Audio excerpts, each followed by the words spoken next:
be getting started shortly here. This is the Summer Career Camps and More presentation brought to you by the Cincinnati and Hamilton County Public Library and many other great partners and organizations that are with us today. Again, my name is Liz Weigand, and my email and phone number are included on the directory that I sent out to you. So if you have any follow-up questions for me, I would love to try to answer those for you, because it's kind of a jam-packed schedule here. We are running from 4:30 to 6:30 is the plan. So yeah, so we'll kick it off with our first presenter here. Our first organization is Artworks. And our first presenter is Grace Thanasu. I hope I'm saying that correctly. Oh, you did. All right. I was a little worried. Great. Well, welcome, Grace. If you'd like to go ahead and get started, you are welcome to. Yeah, of course. Well, as she said, my name is Grace Thanasu. I'm from Artworks. And today I really just wanted to highlight our apprenticeship program, which is specifically for people ages 14 through 21. Liz, are you sharing the presentation yet? Is it visible? I can do so now. I'll go ahead and do. Okay, cool. Because if not, I could share my screen as well.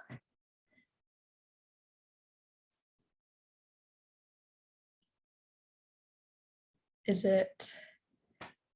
Let me see. Oh, cool. Awesome.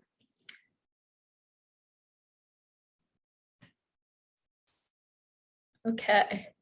Well, we can see it. So I'll just dive in. As I said, our apprenticeship program, it's specifically for people ages 14 through 21. Artworks has been around since 1996. Yeah, go to the second slide. Yeah, we're a Cincinnati nonprofit that's been around since 1996. And our mission is to create community-based public art that provides career opportunities for artists of all ages. So since 1996, throughout our 27-year history, we've created over 14,000 works of public art with our apprentices and professional teaching artists. Together, they've made all those artworks, including 230 large-scale permanent outdoor murals, which I think it's really cool, this program, that so many of our murals are really iconic throughout the city. When people come and visit from out of town, sometimes, you know, they take pictures in front of them, and it's one of those things, along with Skyline, you know, that they go out and they tell people about if they visited the city. But what a lot of people don't know is that these amazing works of art are created by teenagers and young adults who are in our apprenticeship program.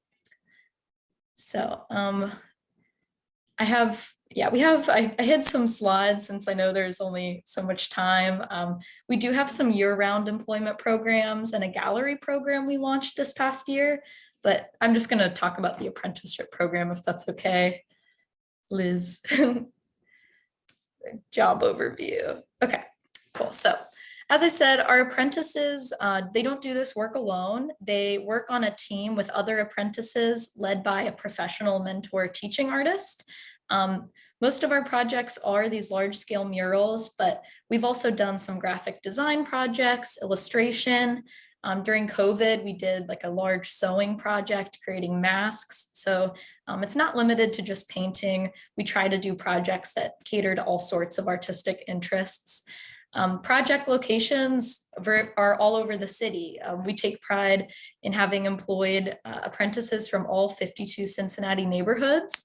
And we try to do projects in each of those neighborhoods as well, so that it's not only easier for apprentices to get to their job sites and more accessible, but it's also just exciting to make a project in your own community specifically.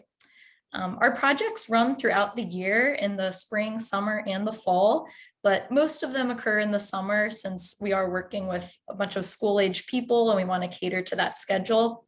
Our summer season begins on June 5th this year, and we'll be going through early August. Most of our projects take about 4 to 8 weeks, and we expect apprentices to work 20 hours a week. It's a Monday through Thursday, 9 to 1:30 schedule. And then on Fridays, you work from 10 to 12. So we will tell you your schedule up front when you work with us so that you can plan for trips and make sure you're doing other fun stuff on your summer vacation. We do have a job open right now for a spring project. We only have one this year, but it's going to be really cool. It's an interior mural with the DMG, that division's maintenance group office. And it's a really cool design. It's sort of the view from Devou Park, and it's gonna look really cool. But anyway, that's a job we have open right now. And if you were to work on that job, it won't interfere with your school schedule. Spring projects happen with 2 to 3 weeknights worked a week, and then 1 day on the weekend. No matter what time of year you work, apprentices are paid employees of Artworks, and currently they make $11.53 an hour. So there's that.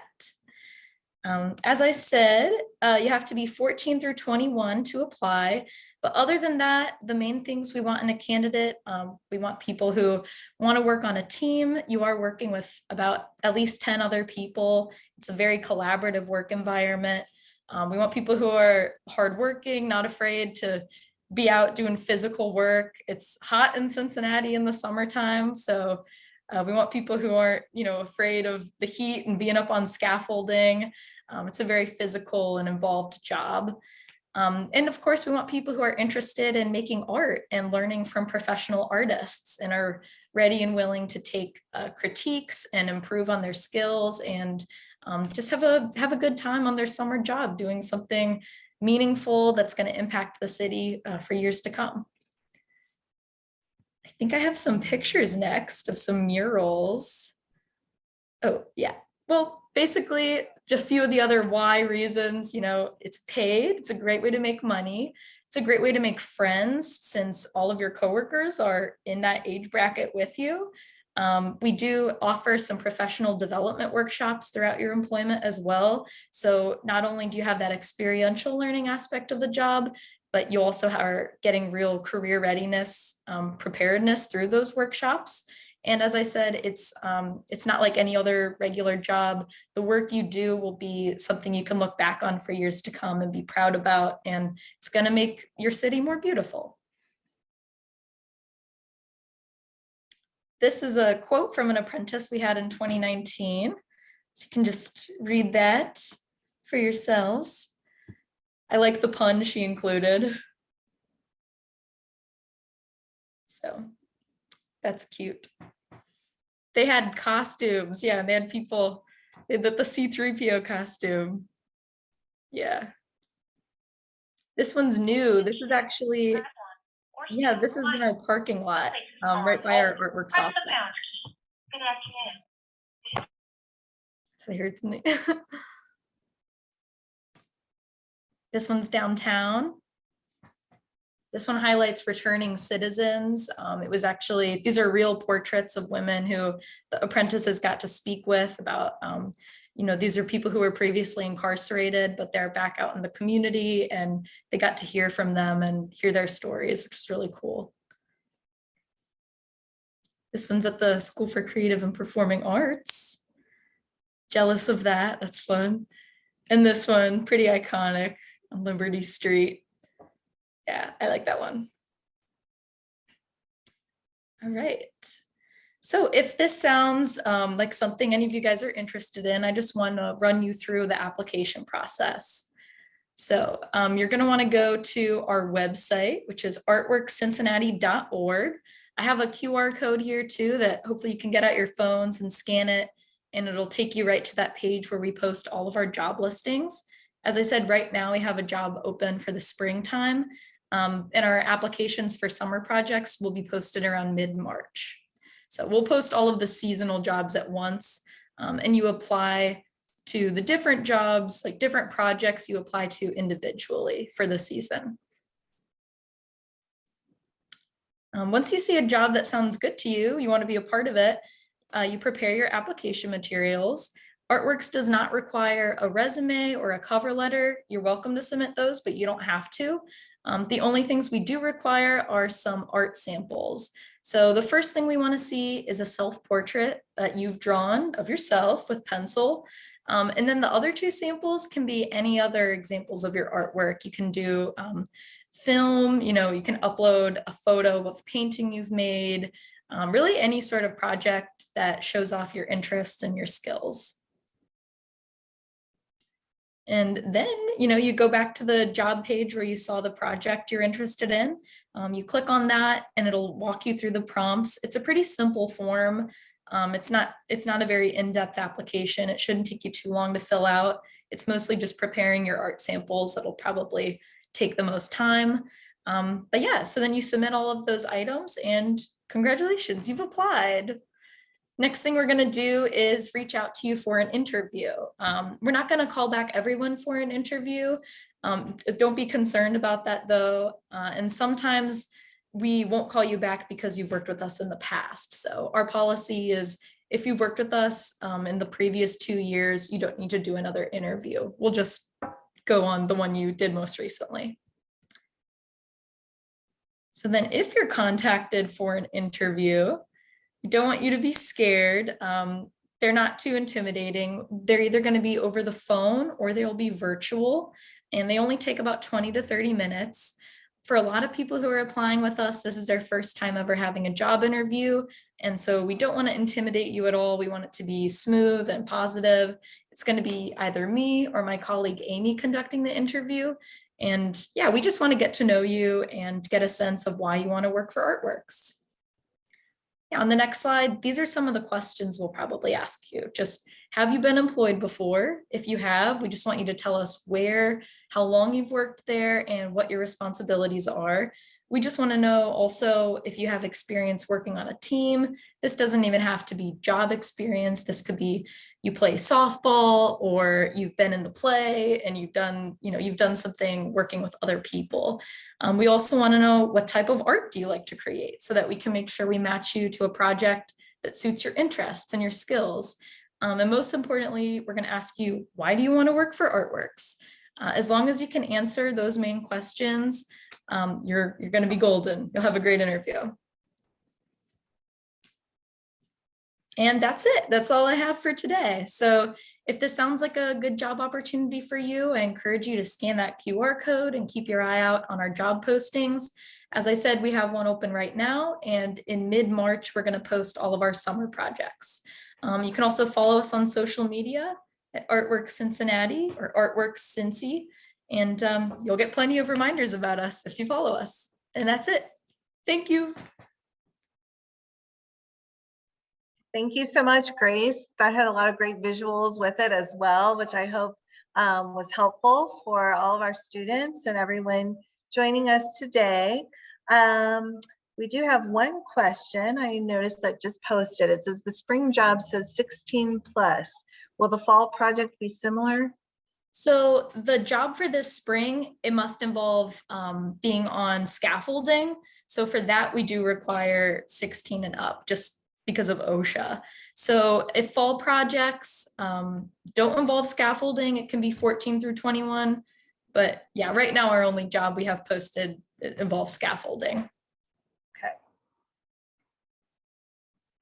Okay, any other questions while we have Grace on the line here with us?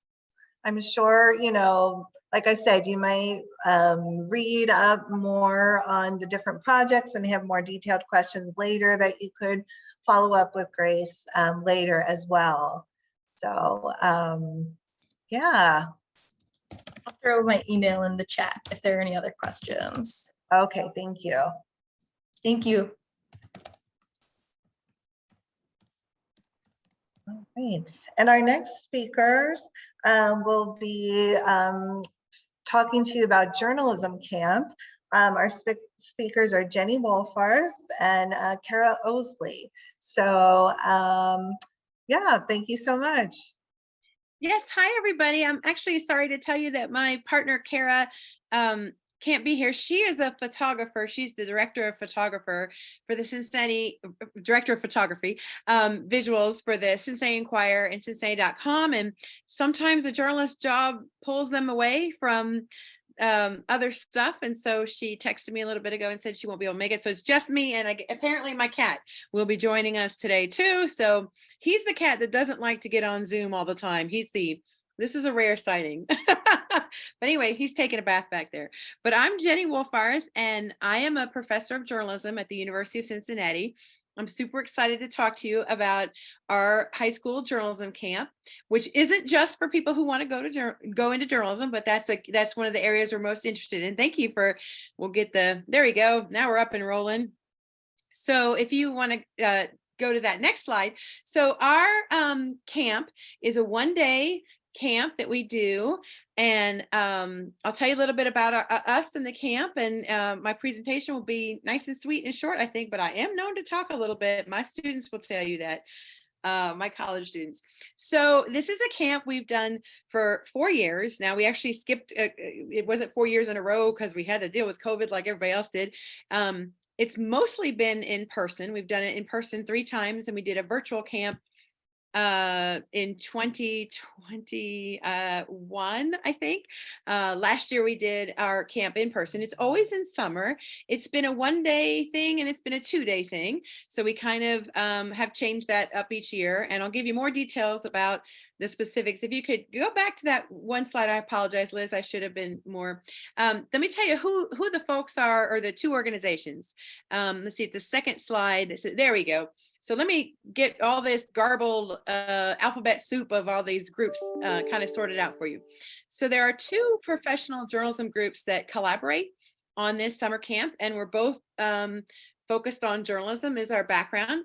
The GCABJ is the Greater Cincinnati Association of Black Journalists. And we just disappeared. There we are. No, there we are. And then the SPJ stands for the Society of Professional Journalists, and the Greater Cincinnati chapter of the Society of Professional Journalists are the 2 groups that collaborate. So that's not super important, except to help you understand what are all these initials at the beginning of this camp. So these 2 groups work together on this camp. And we've done this for several years together. We're really good friends, the 2 groups. One of the groups might be obvious from their group title, is really focused on promoting and supporting journalists of color, specifically Black journalists in the city. But both groups work together very collaboratively, and we have members actually that are members of both boards. So really kind of partners on this event. But one of the important parts of what our camp is about is representation in the media. And so you'll see, as you look at the pictures, that will show that a lot of the faces in these pictures are brown folks, and that's on purpose because we want to show especially students of color that there's great career paths for them in the fields of journalism and media. So that's the slide about who we are, and we can jump to the next slide. So here's who we work with. We are looking to work with high school students all across the city of Cincinnati who have some interest in possibly pursuing careers in journalism or related fields, media, communication, or are just curious to learn about what journalists do and how they work. Our camp does target students of color specifically, but that doesn't mean we're only limited to students of color. Like I said, you'll see a lot of Black students in our pictures because that's who we've really sought out to recruit for our camps, but I don't want anyone to feel left out. It's a great experience to work with people from all different backgrounds. So if you're sitting out there and listening, it could be for you. So we would totally encourage you to apply if this sounds interesting. So we do hope that you have some kind of interest in journalism. You don't have to be sure that you want to have a career in journalism. That's not necessary. But you might just be curious. If you could go to the next slide, I'll talk to you a little bit about what we do in the camp. So as I said earlier, we've had 1-day camps, 2-day camps, and all of the coaches that we bring in, we don't call them presenters, we call them coaches, because we're bringing in working professionals who are there to tell you what their job is like and teach you a few skills that maybe could let you test out if you're interested in a career in journalism or a related field. So this picture, for example, last year's camp was at Local 12, inside the Local 12 studio on a Saturday morning. And all of our students got to practice being an anchor, a news anchor. They got to read off the teleprompter. They got to stand in front of the weather map and report some weather and see themselves on video doing the weather. And they got to go behind the scenes with the studio to see how what the producers do and how everything kind of works behind a news broadcast. Throughout the camp, which again, it's sometimes one day, sometimes 2 days, but we bring in professionals who are journalists in all different capacities in Cincinnati. So we sometimes have on-air reporters, we have writers that have come to talk to us, we have photographers, videographers. The idea of the camp is to learn from these professionals what their job is like, and kind of ask questions about if you were interested in pursuing that kind of job or following in those career paths. So we give you some hands-on experience with that to kind of give you a taste of it. So I mentioned earlier that our location changes every year. We've actually had the camp, the first 2 years, we had it at the University of Cincinnati, which is where I work. I'm a journalism professor. And that's kind of cool because it's cool as a high school student to get to go hang out on a college campus. But we've really liked the camps when we've actually had them in the TV studio. It's a lot more fun, we think, and you get more hands-on experience. And like I said, you get to sit behind the anchor desk, like you see these 3 young ladies on this picture right here. But we also do sessions that are like, photography sessions. We do some practice learning about how do journalists determine what is the news? Like, how do you know what stories to cover? So each year we bring in different coaches that talk about their experiences and what they do on the job. So like last year we had Kristen Swilley. She's an anchor, a news anchor for WCPO, which is Channel 9. And she talked about her reporting out in the field and then her work as an anchor, so that students could kind of get to learn what all the different jobs are within a journalism career. So if we can go to the next slide.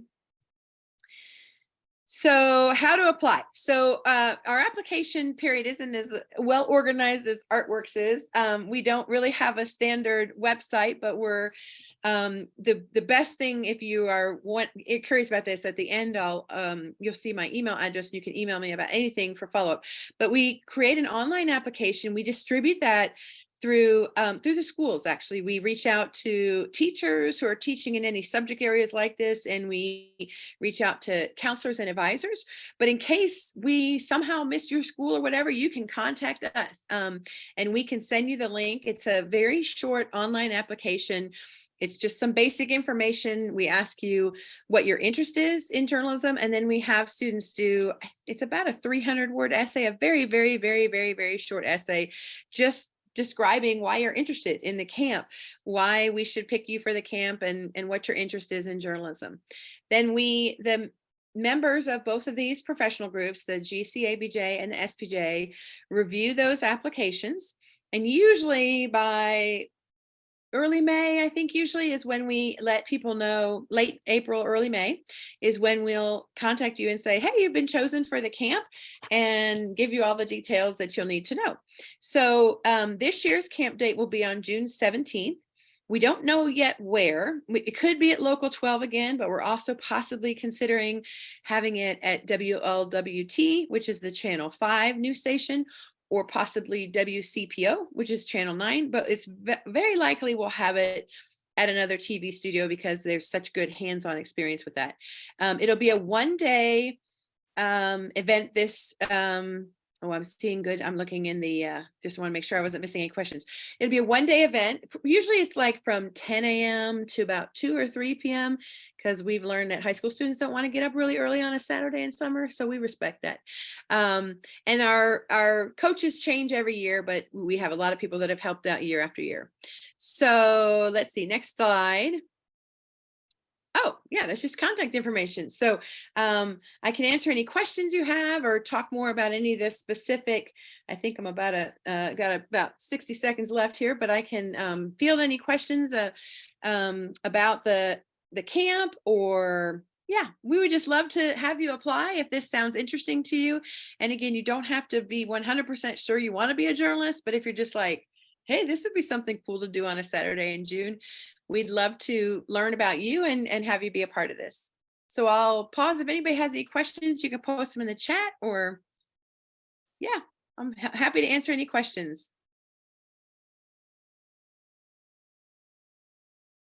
appreciate you all letting me be a part of this. We really are excited that we could do it. My colleague Kara is sorry she can't be here. Like I said, sometimes a journalist's job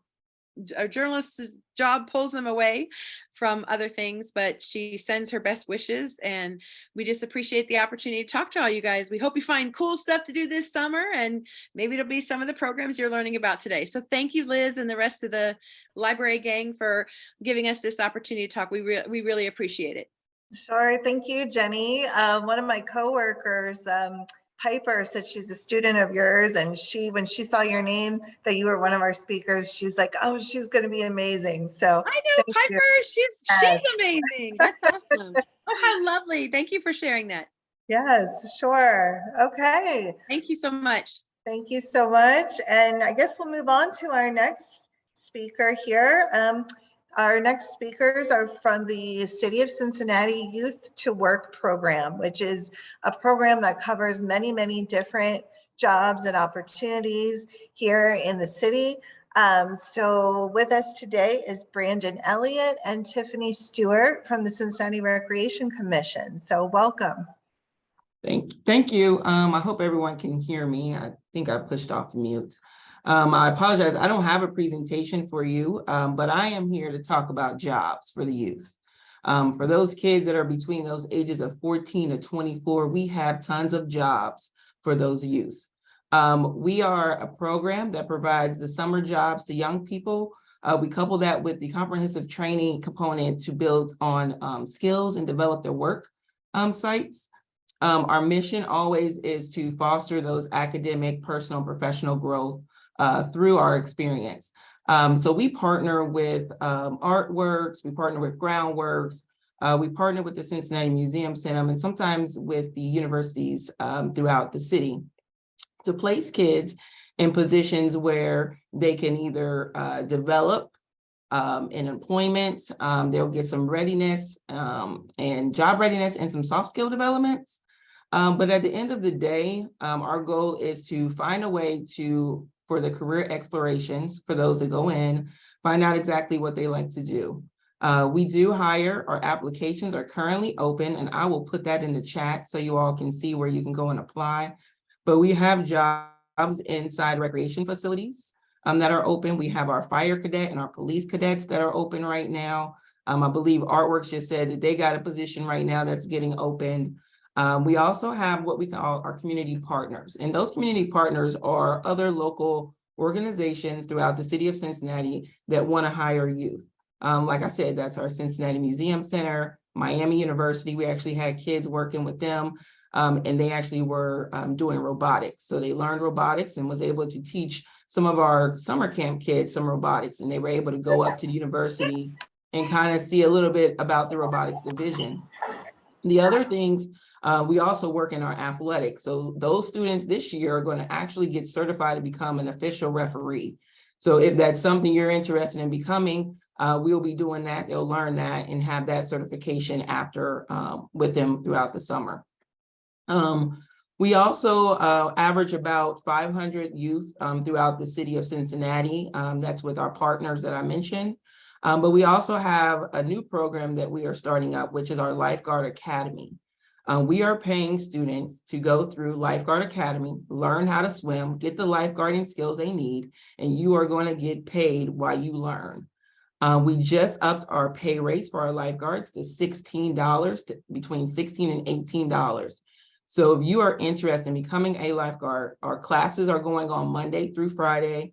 I can also send the link for that as well, so you can get some of that information as to when you can go. But they are going to pay you to go through training. You can't beat that. No one's going to pay you no more to go through this training for this.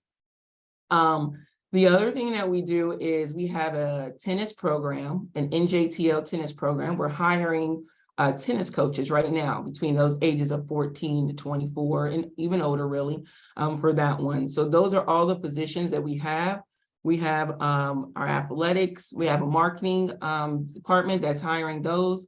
We also have some city departments that are interested in bringing in some of those youth to come in and work in the city departments and learn that. We've had a student work with the mayor's office. So if you're into politics and you want to learn politics, we can put you over there so you can learn it and get that experience with that. And then I guess lastly, for me to just kind of talk to you all about the Mayor's Career Expo that's going to be coming up on March the 11th. It's a free event. We'll have about 60 vendors that are hiring youth between the ages of 14 and 24 there. So if you're out and about and you want a job, this is the best opportunity for you to get in front of some of these businesses and tell them a little bit about yourself and find out a little bit more about those businesses. The other thing too that we're bringing on new is esports. So if you are a video gamer that is interested in game design, coding, or playing video games, we will be having esports program that'll be happening in the summertime, but we're also going to be hiring those esport coaches. So if you're interested in teaching people how to play Mario Kart and NBA 2K, we've got the job over there for you for that. So again, if you've worked with Youth to Work, I'll love to hear and know that you put something in the chat to say you've been a Youth to Work employee. That'll be great for us to know. And then also Brandon, he is 2 weeks in, I want to say, maybe his third week. He's going to be our new Youth to Work coordinator. He'll put his information in the chat as well if you have any more questions regarding the Youth to Work program. There was one question, Tiffany, that I noticed in the chat that said, will they need a resume? No, you do not need a resume. It's always helpful to have a resume when you're talking to people. But no, you can come in. They're actually going to be having some interviews on site at the Mayor's Career Expo. So you just want to look your best, present your best, talk a little bit about your, who you are, give your elevator speech, because you never know who you talk to and who wants to hire you right there on the spot. So you don't need to do that. There'll be computers out there as well for people to apply for any of the Youth to Work positions. And I do believe some of the organizations bring laptops as well for you to apply as well. Great. Yes, it's someone asked to repeat. March 11th, it's from 10 to 2 p.m. at Duke Energy Center. And then Brandon, I don't know if you wanted to jump in or say anything I might have missed. I know it was a lot and I apologize to the students. You hear that a lot with teachers. They just talk, and you don't catch all the information. So I apologize for that. But Brandon, if you want to talk a little bit. Well, I'm just the introduction, just to, welcome myself to everything. And Tiffany, thank you again for everything you've done for me. I am in the process of getting everything down packed. We do have a Career Expo flyer that I'd like to pass along to you all so you can promote or, get people there. So anything you all need, please let us know. And we are all ready to roll and get these students and youth hired. Mm-hmm. And I know you mentioned that to apply for some of these jobs, sometimes some of them are actually posted on the City of Cincinnati employment page right now. I think you said both the police cadet and the fire cadet program. I wanted to just say, I was so happy last year. One of the teens that used to spend a lot of time in our library, I knew that he was interested in maybe becoming a police officer. And I told him about the program and he was accepted. He worked in the police cadet program last summer. He got a lot out of the program and he's a freshman at UC this year studying criminal justice. So that's just an example of, how something can work out for somebody that it just gives them that extra experience and you get paid as well. So I did want to mention that. And so some of the things you can apply ahead of time through the city's webpage, but then other positions, do you just apply for at the Career Expo?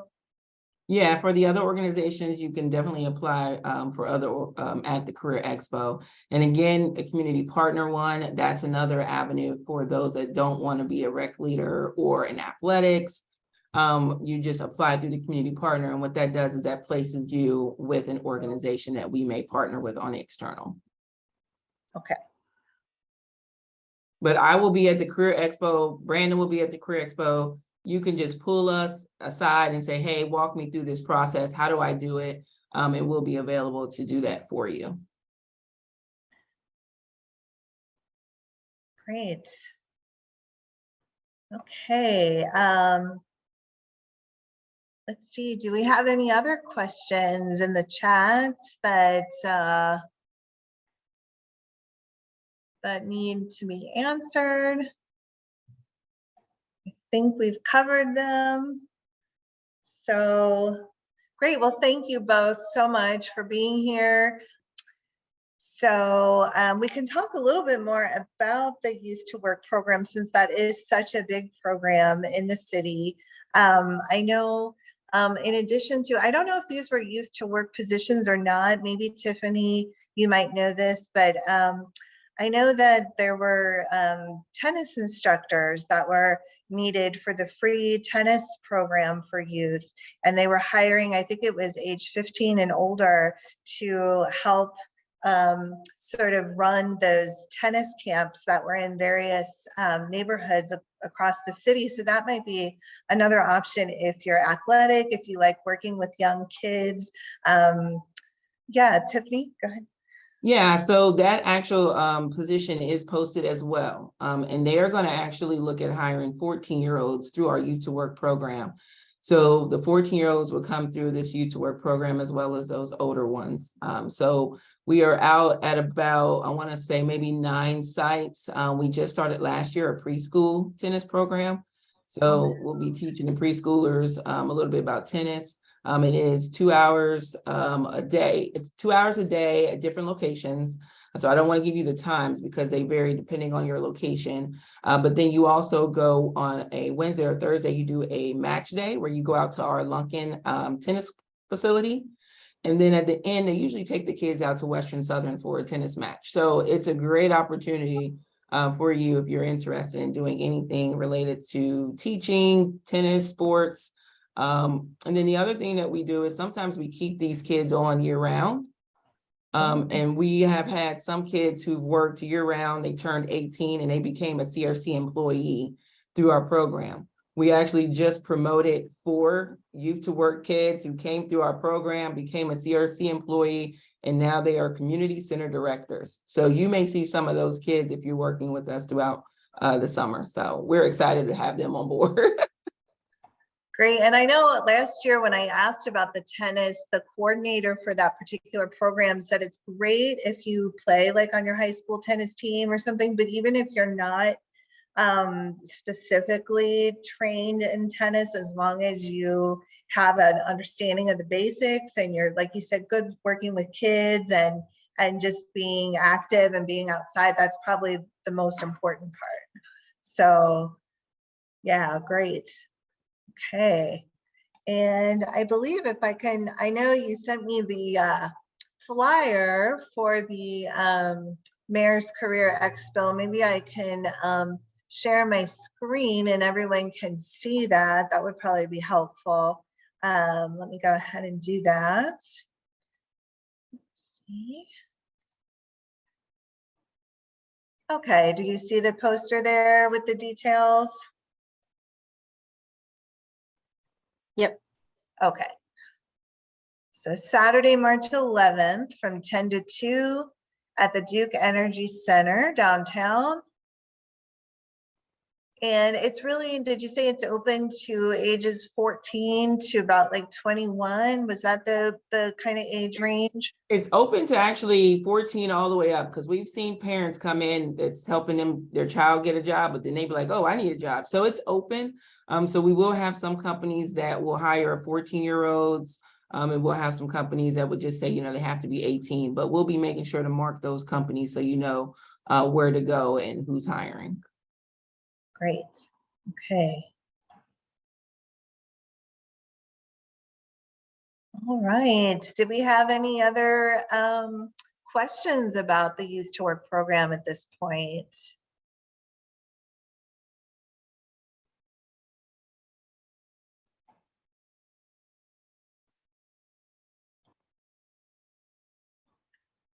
Hey, Liz, I did want to mention one other thing. My aquatics manager will kill me if I don't say this to you all.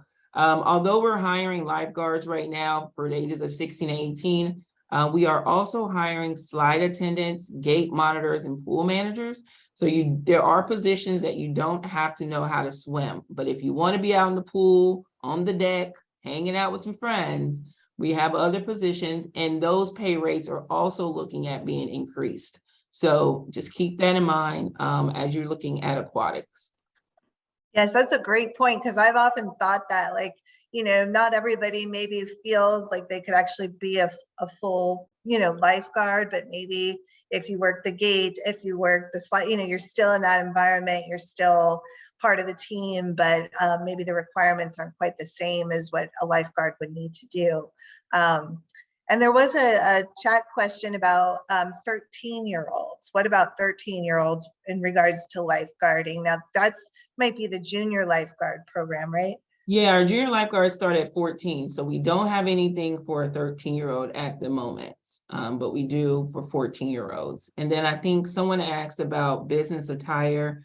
What we just suggest is that you just at least come as if you were going to school. Well, now I'm not gonna say school because you guys wear pajamas now, but but at least look your best. I will say that, look your best. You don't have to be business attire, but it's always good when you come in and you look a little bit more professional and you look your best. Good advice, yes. And I wondered, I know this wouldn't be a paid position, but do you have some kind of lifeguarding? I thought I saw something on the website. It might be outdated. I'm not sure. Ages 11 and up, and it was more like a pre-lifeguard program.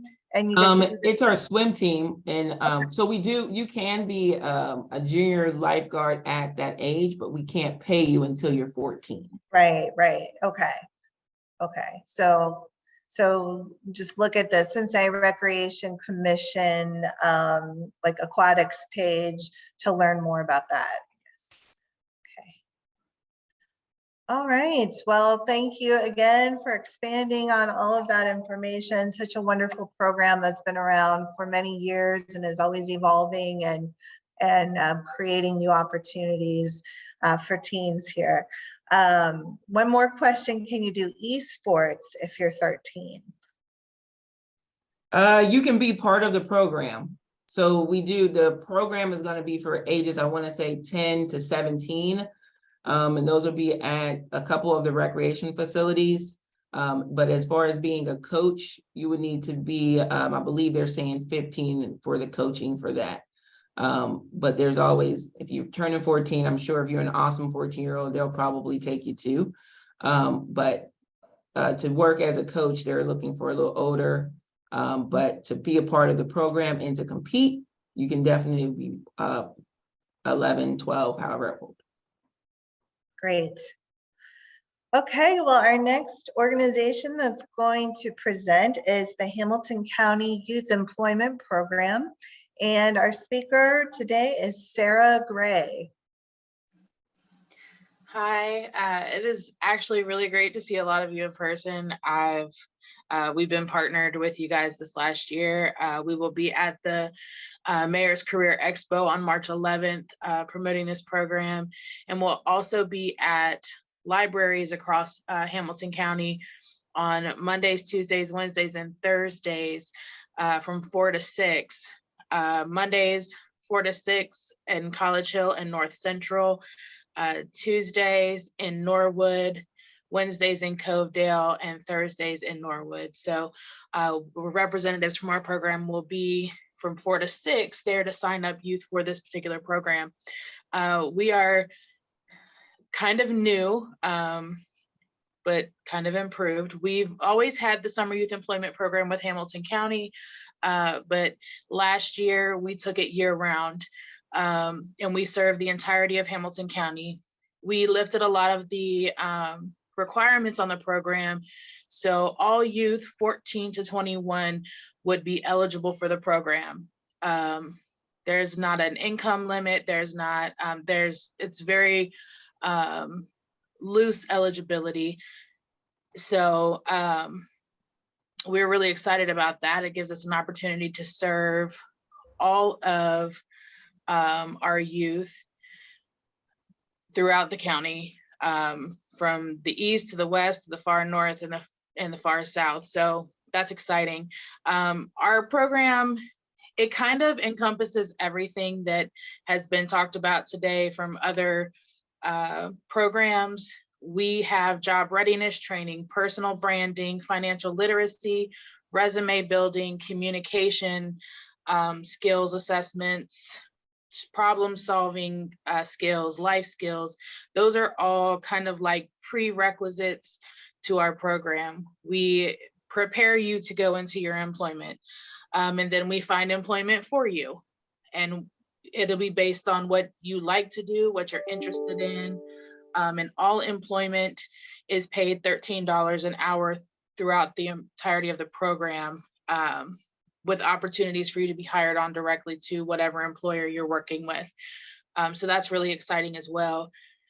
Outside of employment, we also offer to provide and pay for industry recognized credentials such as robotics, drone flight, graphic design, digital media, photography, Microsoft Office, ServeSafe, automotive, internet coding for video games and things of that nature, heavy machinery, cosmetology, nursing, QuickBooks. There's a lot of things that we offer. We are also offering lifeguard training that we pay for, and you receive incentives for doing these trainings. So we give you cash incentives per session that you complete for your credentials.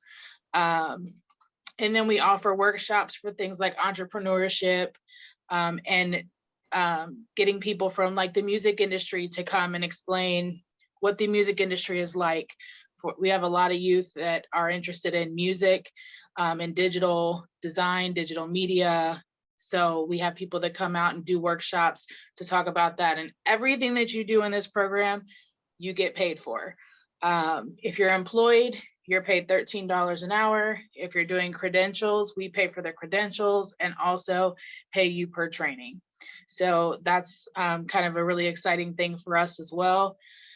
Employment is going to be based on what you're interested in. We try to pair youth with employers that serve their overall goals. So whatever you're wanting to do in a career path, we're going to get you ready for that, get you some experience, get you some credentials, some skills, and then help you direct to a path. And we make sure that you are prepared to go on that path with what are your next steps? How do you get there? We just walk you through the whole process. Employment opportunities, we have those in animal care, child care, urban farming, restaurants, bakeries, retail, financial literacy. And this year we're excited to open up opportunities for internships within government agencies. So we're working right now to partner with the Board of County Commissioners and some other public administration so we can get interns into those positions as well. You can find any of the information about our program on hcjfs.org or .gov, I'm sorry, hcjfs.gov. And all of that information will pop right up for you. Just look for Hamilton County Youth Employment Program. I'll put the link in the chat as well as a flyer. We will also be partnered this year with the 513 Relief Bus. If you're not familiar with that, our Hamilton County Relief Bus goes to communities all over Hamilton County and offers resources to families. So we are partnered with them this year. So every event that they do, we will be there ready to sign youth up. We will also be offering a lot of supportive services. So the goal of our program is to not just equip and employ youth, but also support their families. So if, we provide clothing that you may need. If you need a haircut to start a job, we provide that. Any type of supportive service. If your parents are struggling with rent, we will help get you to resources for that to be taken care of as well. So it's kind of like a catch-all program. We provide transportation if you need transportation assistance to get to a job, and we are all over Hamilton County. So there's employment opportunities in every city, every zip code. So your employer can be close to you. That's kind of our program in a nutshell. There's a lot to cover, but if you're really interested, I'll put my email in the chat as well, and you can send me an email. But if you go on our website, you can apply there, and we'll get you connected to all of the services that we provide. And it's a kind of a comprehensive program. You can choose to take advantage of all of it or some of it. So I hope that I covered everything. I don't know if I missed anything. I don't think I did, but I will put all the information to get connected to us in the chat. And if you have more questions, you can reach out to me directly. Sarah, that's amazing. This program is so much more extensive than I realized. I know just from the information that I had. So this is really, really eye-opening. I know someone just posted a question. What are the requirements to be eligible? I think you said at the beginning that you lifted a lot of the requirements you had, but are there some guidelines for people? There are only two real guidelines, and those are to be 14 to 21 and a resident of Hamilton County. We do look at income, and we look at what we consider barriers. And those barriers are, like being in foster care, being basic skills deficient. And our one barrier that pretty much catches everybody is, I just need additional assistance in obtaining or retaining employment. So we look at the income because we have multiple funding sources. And so the income may come from a different source, but everyone will get served, 14 to 21. Wow, that's amazing. And you mentioned the partnership with the library, and that was the flyer that I was sharing on my screen, if you could see it. Yeah.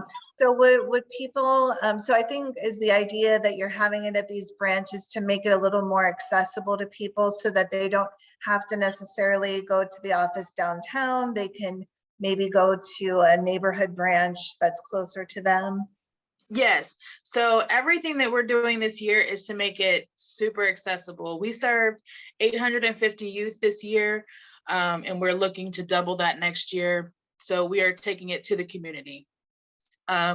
One of my partners will be going to schools and setting up a table during lunch to meet with youth and talk about the program. When they're, open and ready to receive the information, they can take it back home to their parents. Again, we'll be on the 513 relief bus.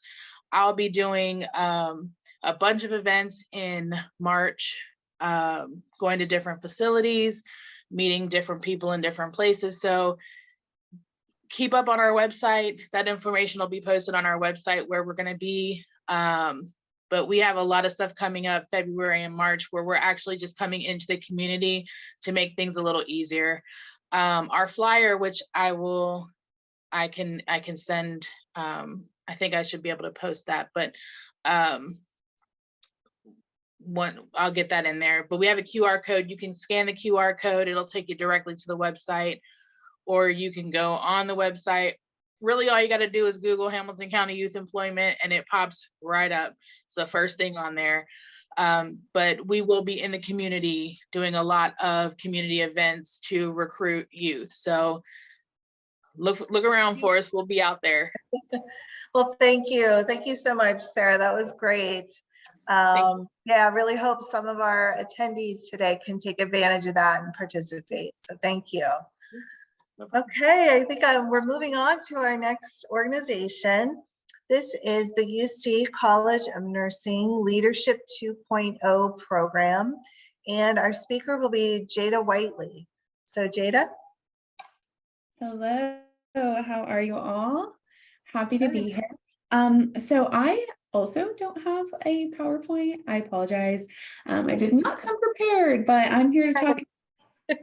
So I can't talk about my program without first talking about the University of Cincinnati's College of Nursing BSN program. So we're going to kind of talk about the business first, and then I'll talk about my program. And then I actually have a student here to share her experience in our program. So I think that's going to be a lot of fun to hear the student perspective. So just a little bit about our BSN program. We are one of the most competitive programs, in the nation. So we get around 1,900 applicants and we only accept around 180. So it is a little bit competitive, but I call Leadership 2.0 our little loophole. So we'll get into that a little later. So our program is a direct admit nursing program, which is really special because that means you're not going to be competing for a clinical seat. You're just automatically in. We do a holistic review of our applications. So we're not only looking at your GPA and your test scores, but we're also looking at your essay and your personal statement. Those are really going to weigh a lot in terms of the admissions process. So we always say write a really, really good essay and a really good personal statement. And that's really going to earn you some points. Our application reviews start in late September, early October. A little bit about the minimum requirements. We like you to have a 3.0 GPA. That does not go to say, though, that you can't get admitted with a lower GPA. I think the lowest we accepted last year was a 2.5. So it is possible. A 22 ACT or a 1070 SAT. The priority deadline for the BSN program is going to be November 1st. And then the application deadline period is going to be December 1st. And then decision day actually just happened this year. I'm not sure if it'll be the same next year, but we no longer do rolling admissions. We just get everybody at the same time. So that's going to be January 23rd. A little bit about our high school requirements, just so you can look ahead. Science, you need 3 units. We recommend that you take biology and chemistry. Social studies, just 3 units. College prep, we just suggest that you take statistics and you need 4 units of that. And then just 4 units of English, super basic. If you're taking AP classes, you just need to score a 3 or higher. And then same with College Credit Plus. You just need a minimum of a C, and the institution has to be regionally accredited for it to transfer. If you do not get direct admit, this is where I say Leadership 2.0 is kind of a loophole. You will be entered into the interdisciplinary nursing prep program, which is basically just pre-nursing at any other college. But with Leadership 2.0, we actually do a conditional admissions process.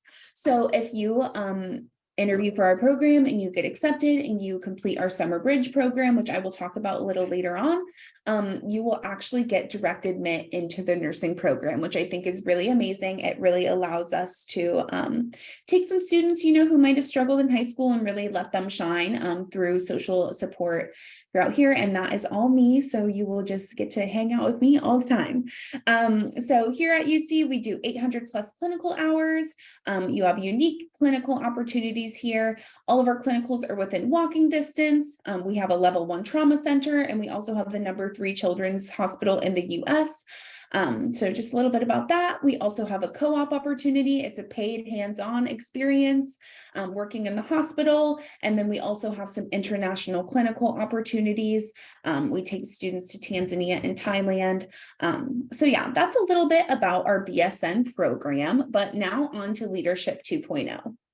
So Leadership 2.0 is an innovative program, and we aim at increasing the number of first generation underrepresented and economically disadvantaged students within the nursing community in our BSN program. So the requirements are going to be race, ethnicity other than Caucasian, low socioeconomic, first generation, male gender, and then if you identify as in the LGBTQ plus community. Now it doesn't go to say that we do ask that you do have 2 requirements, but that does not go to say that you will not be admitted into the program if you only have 1. It really just depends on the essay that you write on your application.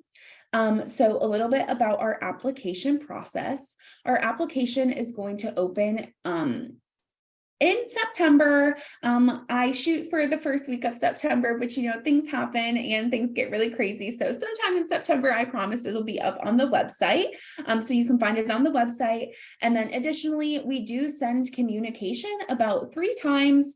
The first one will go to all BSN applicants. And then the second and third will go to a little bit more of a targeted audience. So if what you fill out on your application goes through our system and you have some of those qualifications, you will get a ton of targeted communication from me. But you can always just go to the website and apply. You don't need to pay attention to any of that communication if you do not wish to. And then in October, we will have an info session. It happens the second week every October. So that's where we kind of encourage you to come and find out a little bit more about the program. And kind of urge you to apply. Then what's going on right now actually is, so in the beginning of January is when I start reviewing applications. If you're being considered after you submit your application, you will get some communication from me about interviews. So we start interviewing the first week of February, and then our confirmation letters go out at the end of February. So I'm kind of in that process right now. We have a lot of good candidates, and we take 8 to 10 students. So I am a bit new to my position, so I'm not really sure what last year's numbers looked like, but I got about 45 applications this year. And out of those 45, I selected 12 that I wanted to interview. And then I have a couple on a wait list, and I have 13 confirmed interviews so far. So like I said, 8 to 10 is what we're shooting for. Okay, so why do Leadership 2.0? This is the big part of it. We do a 7-week summer bridge program. So basically what this looks like is it's a 7-week gap program. It's going to expose you to college life. You'll get exposed to college classes like AP and microbiology and chemistry, so that you're not just thrown into nursing school without any former training. So that's a really good piece of it. And then you also are going to receive your English 101 credit through the summer bridge program. You get to live in the dorms with some of our upperclassmen. And then you're going to be exposed to all of the resource centers around the university. So you'll go to a resource session, go to class, and then you'll have study tables and just get to hang out, have games, mixers with some of our students. And then we also do social engagement during this time. So we'll take you to Kings Island. We'll get to go to escape rooms, Reds games, things like that. We'll take you out to eat. And really, it's just a fun time. I'm so excited. I cannot wait for this year. And then beyond that, we every freshman and sophomore, you are going to have study tables every semester. I actually just got out of our study tables right before this. So what that looks like is like about an hour and a half. Sometimes I'll let you go early. You're just sitting down and studying. We try to stay on topic, but sometimes we have a little bit too much fun. And then we have 4 social engagement activities throughout the year. So we have done this year so far an etiquette dinner, and then we had Thanksgiving meal together, and it was kind of money focused, like budgeting. I made little budget journals for all of my students. I don't know if they actually used them, but it was cute. And then coming up here in February, we have a self-love event, little Valentine's Day theme. And then also we have scholarships, which I think is most of the reason why people will do this program. Your first 2 years, you're going to get a $3,500 scholarship. I am working on raising that. So stay tuned for that. And then you also receive priority scholarship selection. So for example, some of our students, have a really low family household income. We will make sure that they're fully funded. We really do our best to make sure that you're getting as much financial support as we can get for you, based on need, obviously. So yeah, beyond that, I have a Serenity here to speak to you guys a little bit about her experience in Summer Bridge. And then she is also going to be my residential manager. So she'll live with the students during Summer Bridge. So I'm going to give the floor to her to just talk to you guys for a couple seconds. Hello, I'm Serenity. I'm a sophomore student here. And as Jada was saying, I was part of the Leadership 2.0 my summer before my freshman year. So I was on campus for 7 weeks. I was there with 5 other girls. And it just gave me the chance to meet people before coming to college, because this was completely new to me. And then it also gives you the chance, like she said, to earn your English credit, which I needed. And then to meet like some of the teachers that you'll be working with in the spring and then in the fall semesters. And so leadership, like being in leadership, not only has it helped me with like the financial portion, it's also helped me get other College of Nursing scholarships to help me be fully funded here. And then it's also given me opportunities for other leadership opportunities here in the College of Nursing. So I'm an iLead mentor. So I have a class of 20-ish first-year students, and then we just meet every week and we talk about like resources around campus, becoming iLead mentors for like them next year, and just different things to help them out. And then I'm also going to be the residential manager this summer. So I'll live with the group of students, hopefully 8 to 10. And then I'll just be with them on their day-to-day basis, and I'll go to all their events and stuff with them. Yay. Okay. Well, that is really all. If we have any questions, I'm happy to answer. Thank you both. That was just so much information, and it sounds like if you get into this program, you are set. I mean, it sounds like a really good way to start your college career for sure. Someone's asking about age requirements. I'm assuming that you're you're looking at high school seniors that apply to this program, and they would submit like their application in September of their senior year of high school. Okay. Mm-hmm. Yep. So that's age 17 or 18, I guess, depending. Yep. This is for college freshmen. Well, so yes, seniors looking to be college freshmen. Great. Okay, any other questions before we move on here? This was very informative. Thank you so much. And I really appreciate you bringing in a student to tell us what her experience was. So thank you. All right. I think our next speaker is, well, we have two speakers, I believe, from Cincinnati Children's Hospital Medical Center. Our speakers are Nicole Rottmuller-Jones and Carissa Preston. They're here to tell us about some very amazing competitive programs at Children's for those of you who are interested in different aspects of medicine. So welcome. Hi everyone, thank you so much for having us. I'm sorry if I just cut you off, Nicole. I think we're both just so excited to be here and speaking to young people about the programs that we manage. So I'll introduce myself first, and then I'll let Nicole take over. And Liz, feel free to pop those slides up whenever you get a second. I think we're ready for those. As Liz said, my name is Carissa Preston, and I'm the Pathway Programs Coordinator at Cincinnati Children's Hospital. And Nicole and I together manage a few programs throughout the summer, in addition to a couple of other programs that we're not going to talk about tonight, and they don't happen during the summer. But if you're interested in learning more about those, one is for middle schoolers and one is for high schoolers. Excuse me. Please email us. We're happy to get you that information as well. Next slide, please. So the first program we're going to bring to you is the Summer Undergraduate Research Fellowship Program, or we like to call it SURF. And this program is targeting undergraduate freshmen, sophomores, and juniors who are really interested in biomedical sciences and research and healthcare at large. The application closes February 1st, so that is next week. That is a really tight timeline, but we want to get this information out to people, even if you're interested in the programs next year as well. And we accept around 100 students each year, and we typically expect to receive around 1,000 applications from students all around the country. So it is pretty competitive, but we do encourage people from Cincinnati to reach out and apply as well. And then this is our application link, and I am not sure if these slides will be sent out to everyone after the presentation, but I'll make sure Liz has our brochure with our website and the application information as well. Next slide, please. So this program is 10 weeks long, and it is full-time, so around 40 hours a week, and it is a paid research experience as well. And this program provides experience for basic research, translational research, as well as in a clinical setting. And this program really does focus on the research of these areas as well.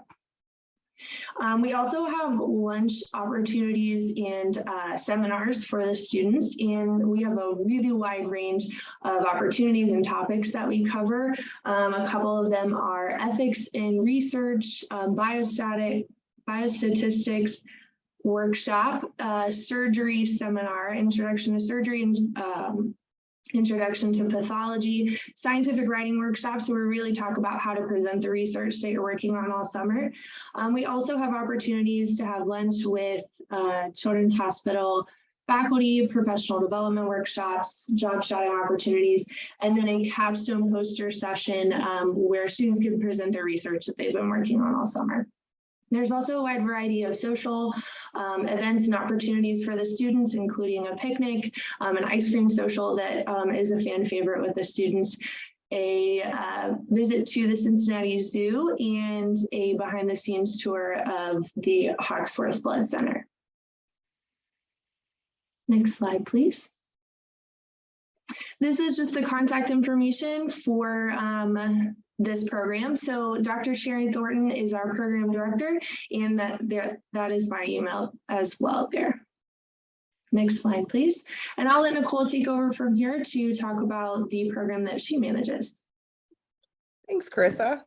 My name is Nicole Rottmuller-Jones. I am a program coordinator with our faculty DEI programs, but I also manage some of our diversity specific pathway programs for our students. One of which is our biomedical research internship for minority students, which we call BRIMS. I have put the application link for SURF and BRIMS into the chat if anyone is interested in going directly to those. So essentially what BRIMS is it is for those who are in the Cincinnati area graduating from high school, so high school graduating seniors and college freshmen. It's essentially designed to help them pursue a pathway and a career into biomedical research careers. So you have to fall into a definition of, excuse me, of minority students, which is posted on the application link right here. And in order to be selected, you also have to complete the application, which requires an essay and a resume and your college placement scores. So that will, it's a very small group that we accept. Last year, we actually had a smaller program because of COVID. This year, we're hoping to get up to 15 students. I've had students ask, what's the difference between SURF and BRIMS?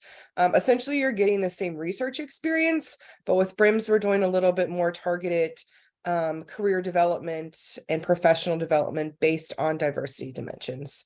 So I think, is that in the next slide? Potentially. Yes, thank you. So you will do 9 weeks of full-time paid research experience. One nice thing that we do is that we will talk to you. It says that there's an interview on the application page. Don't let that scare you. That scares a lot of people. It's not like a scary interview. You're just sitting down with us, and then we're trying to specifically match you with someone in the career field that you want to go into. So it's a very individualized program. We also offer career development workshops and weekly luncheons with diverse CCHMC faculty and fellows, so that you are able to hear stories of people and hear either their struggles or tribulations or perseverance through med school, or, you know, family. We had immigrant families who, we have a doctor here who's fabulous, who talked about her experience and how that affected her. And we had students last year who were able to connect on that level as well. So there's that very personalized experience. We have professional development workshop and poster presentation, or the capstone poster session. We also have an annual dinner with Black faculty trainees, summer students, Black faculty trainees and summer students from UC and CCHMC. It was held at the Moorline House last year. Very fancy, very awesome. And you get to network with actual faculty doctors at Cincinnati Children's, as well as trainees and fellows. BRIM students are also welcome to attend all of the SURF student events. Sorry, I'm sick, so my brain's mushy. That everyone is invited to. So there's a lot of crossover socially. So Jamila Hackworth is my boss. She's the director. There's my email as well. Chris and I can probably both throw our emails into the chat for you if you have questions. I did see a question.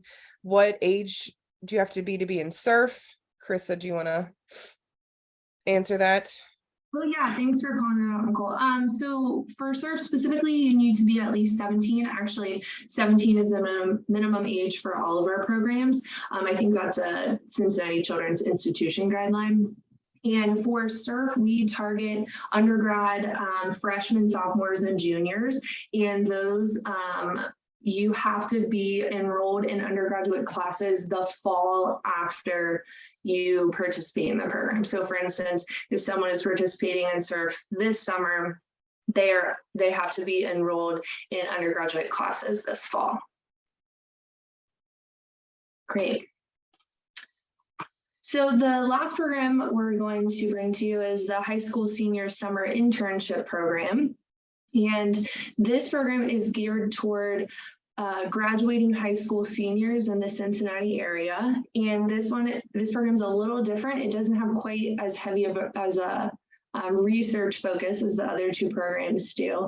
And the students are in research and or clinical opportunities and doing more of observation, shadowing, that kind of thing.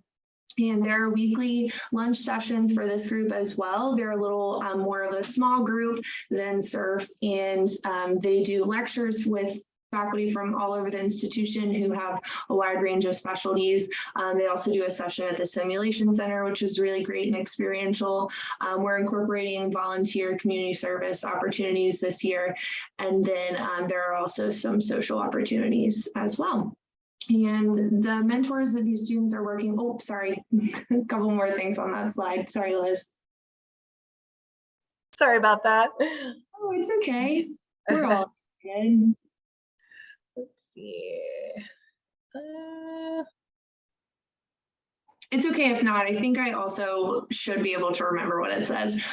We try really hard to place the students in this program with mentors who work in specialties that they're interested in. That goes for all of the programs, but this program specifically, since it focuses a lot more on observation and allowing the students really to get a wide variety of opportunities to find out more what they're interested in because they are a little younger.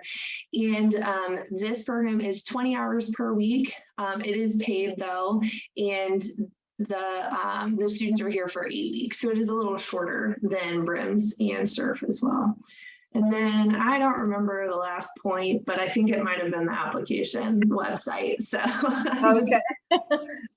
and we'll make sure that everyone has access to that as well. And then this slide I'll cover. So Dr. David Schnattauer is our director of the program, and then that's just my email address there again. And I think there might be one more slide. Okay. There we go. Great. So this is just kind of a snapshot of some of the places that our alumni are now. This by no means is a comprehensive list. I think people who have been in our programs really run the gamut in terms of what they're involved in with now, but this is just kind of a short list of some of the things that they're doing after being in our programs and after going on to graduate and professional school. And then I think the last slide is just my email as well as Nicole's. And again, we'll make sure that our programs websites are given to Liz in addition to a brochure that we have with all of our programs on it. We're happy to answer any questions if there are any. And thank you for that. I mean, Children's Hospital is such a respected institution, you know, around the world, really. And the fact that it's right here in Cincinnati and that some of our students could have the opportunity to have an experience there before college or early in college is really amazing. So I'm so sorry to cut anything short, but I think we're a little bit behind schedule, so I want to be able to move on to the next presenter. So thank you so much. Thank you so much. Yes, we were happy to be here. We appreciate it. Yes, thank you. Speaker is with the Biology Meets Engineering Camp at UC, among some other programs as well. It's Dr. Stephanie Rollman. Thanks, Liz. Is it possible for me to share my slides just because I have a video that I want to play? Yeah, I think I can do that. Just one moment here. Let's see. Because sometimes videos don't play on somebody else's computer. Right. Let's see. Let me find you in the list here.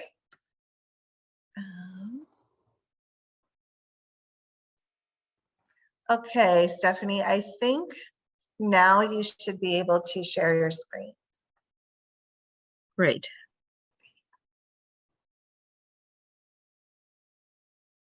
So hopefully everybody can see my screen. Yes. And if it doesn't, okay, great. And if it does not advance, please let me know. Thanks for inviting me, and thanks everybody for taking the time to listen to a little bit about our program at the University of Cincinnati called Biology Meets Engineering. We developed this program, I direct the program, and we developed this program. I sort of wanted to spend some time talking about that. If we've seen hopefully now the next slide, because we would argue that people really need to be cross-trained these days. In order to be competitive in the workforce, individuals need to be cross-trained with really being experts in their own field, but have the ability to really talk across fields, to solve complex problems, and communicate across fields. And so that's why we developed the Biology Meets Engineering program. So what is our program? Hopefully you see my slides are advancing. It's really a program where we do a lot of hands-on work, and we focus on, as the title suggests, biology and engineering, and how they interact together. More specifically, because biology is a huge field, right? That has all sorts of different subdisciplines. We focus on sensory biology and animal behavior, which I'm going to talk about more in a little bit, and robotics, and how the different fields inspire one another. So we're interested in our program and talk and work with students to think through how do animals, including humans, use their senses, their eyes, their ears, their noses, right, to explore the world and move around the world effectively, and how do robots use their sensors to do the same thing, to accomplish tasks that we want them to accomplish. Now, why pair these two fields together? If you're an engineer, it's really probably reason one, and you see engineers do this actually quite often. They want to build a machine that solves a problem. And they may turn to animals. You see down below, these are 3 different animals that have vastly different eyes, right? You can sort of see they're vastly different eyes, and they develop those eyes to solve different problems that they have for moving around their world.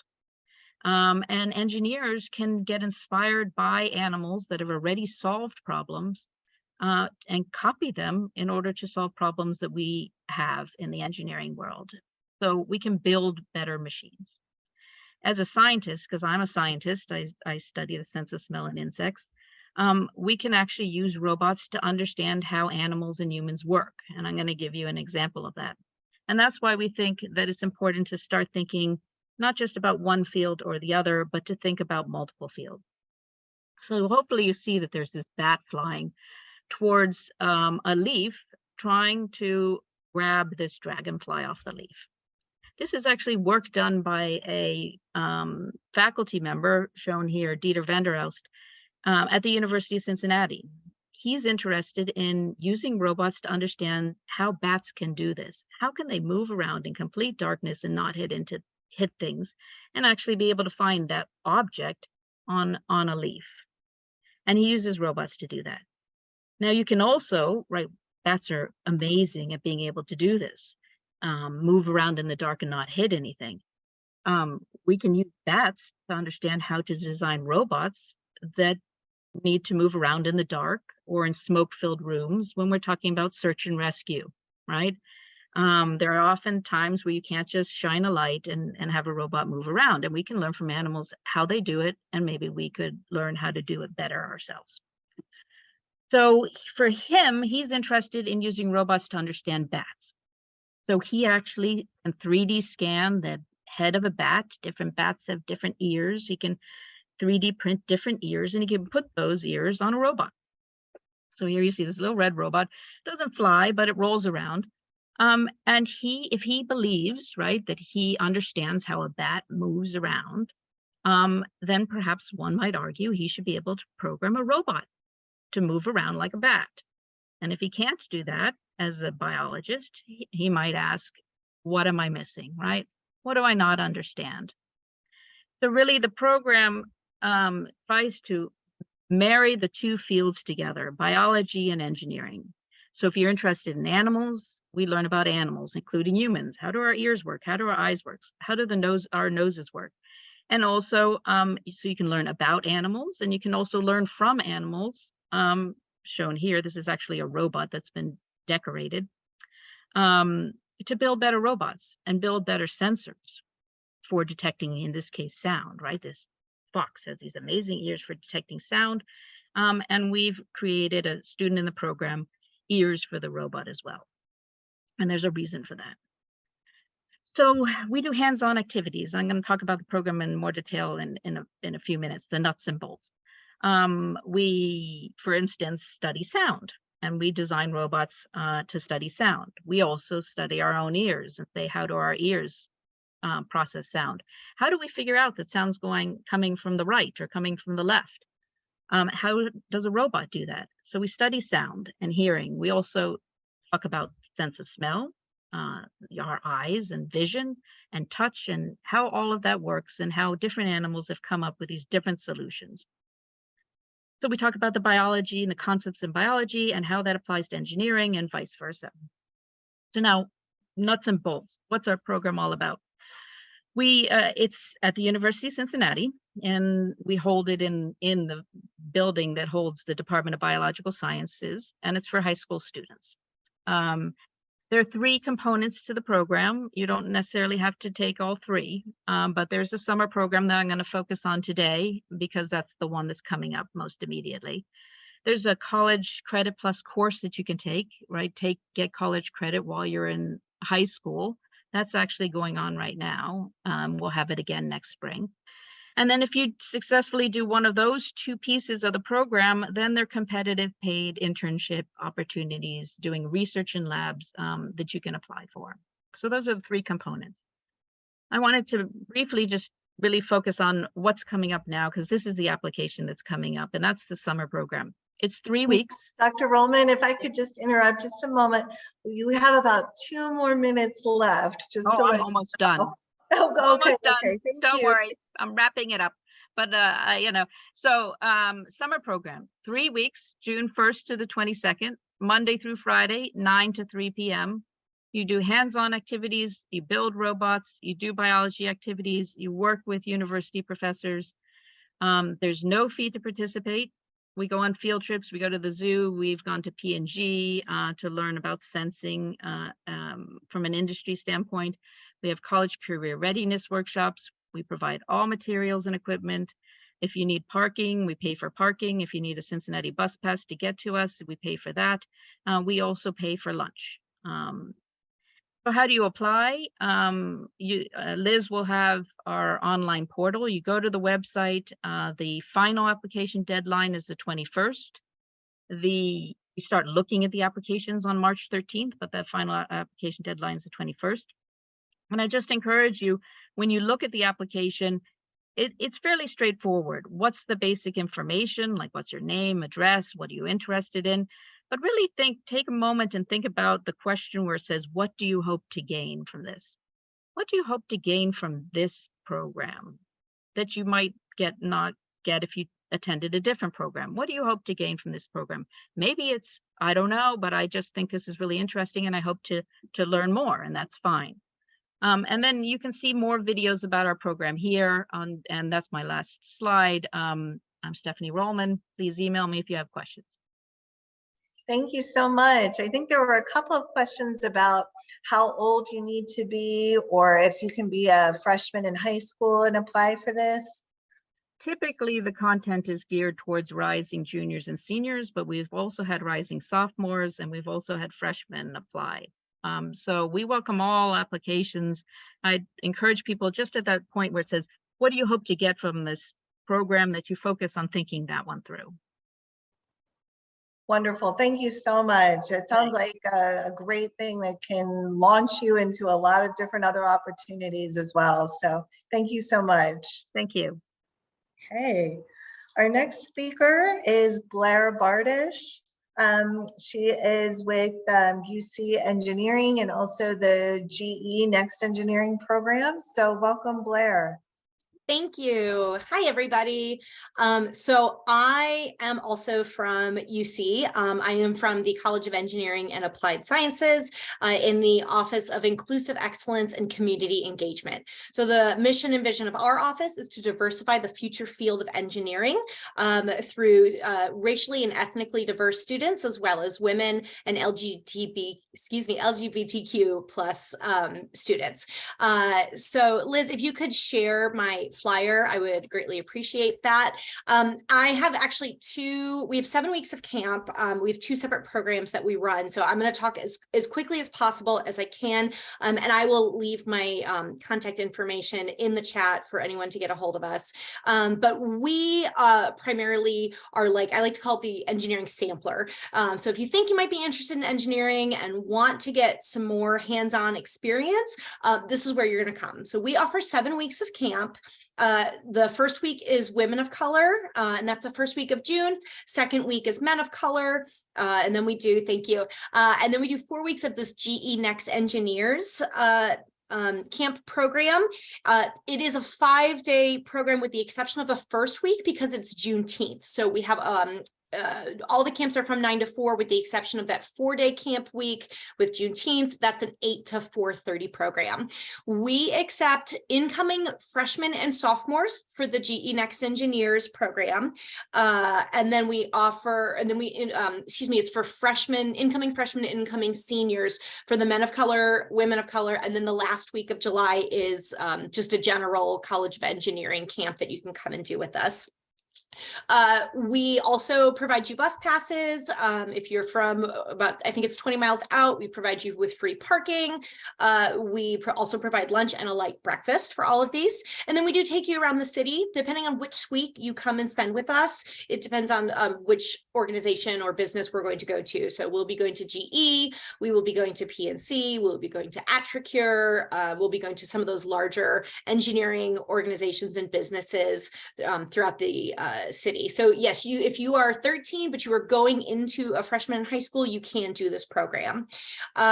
What's really unique about this is not only do you get hands-on activities, you get to do real-world application of engineering design concepts. So right now for the GE Next Engineers program, they're going to be working on dropping aid to countries like Ukraine that are war-torn and we're having trouble getting to those places on land. And for the men of color, women of color, and College of Engineering camps, it's going to be other applications. I can't say what they are because we are in a research proposal right now and I'm waiting to hear back from those. But as soon as I do know, that information will be released. We also, much like the Biology Meets Engineering camp, provide college and career readiness. We'll do campus tours. We help you with your resume, and then we also do some just fun games and things like that as well. I am going to put information in the chat, as I mentioned earlier. We would love to have you. If you have specific questions, feel free to reach out to me. I'd be happy to answer anything. The camps are designed for certain populations. However, anyone is welcome to apply to any of those weeks. So don't let those restrict you.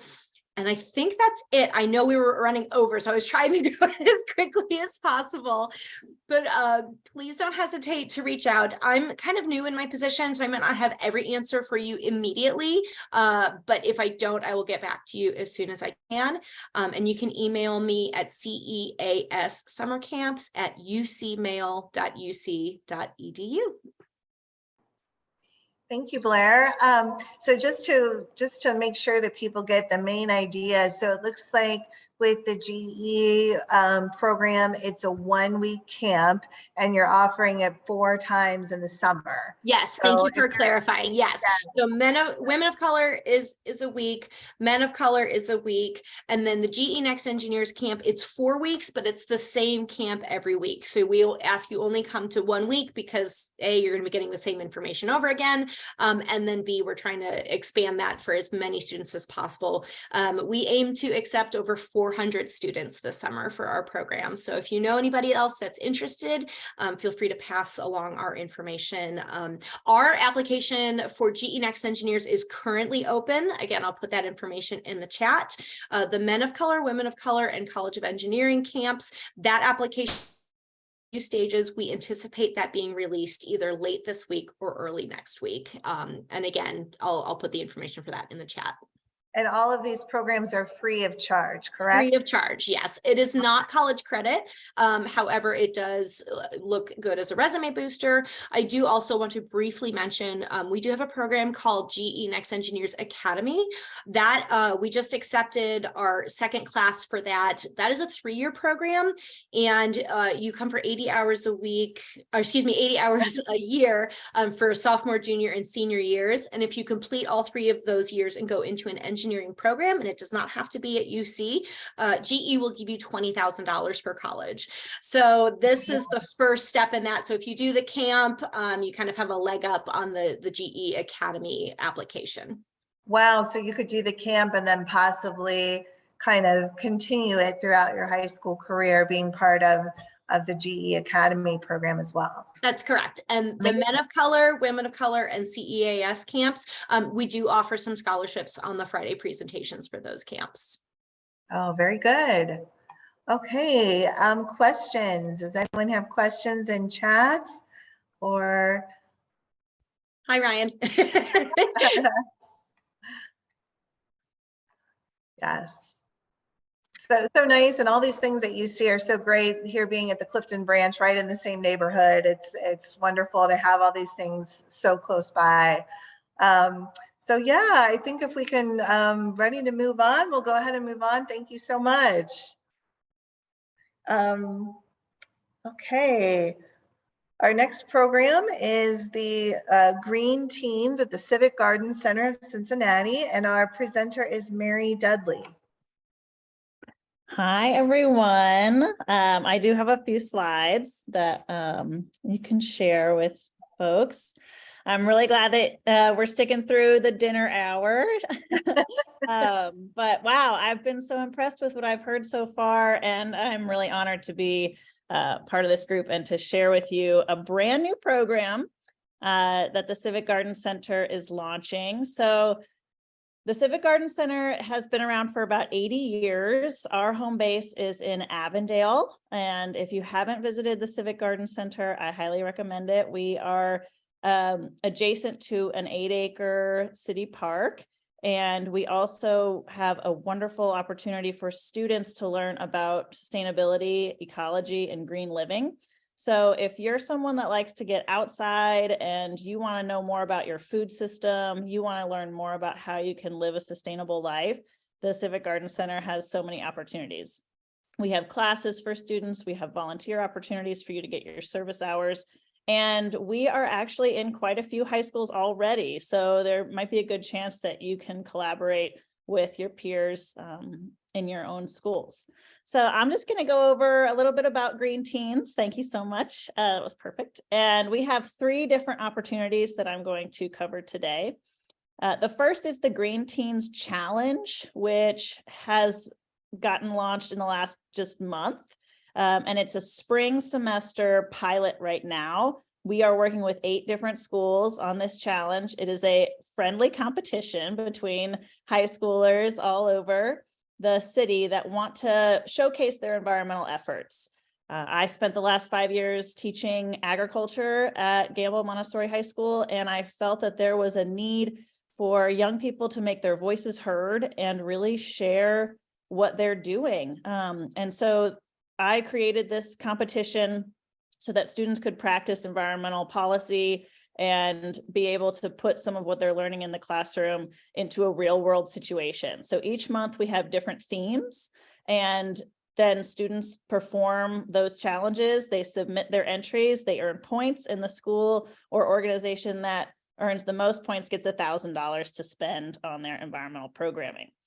So that's really exciting. This month we are making hydroponic mason jar gardens and solar ovens. In the next coming months, we're going to be talking about water quality. We're going to be learning about pollinator interactions and ecology, and also learning how to advocate your voice to our local elected officials. So definitely come check us out for Green Teens.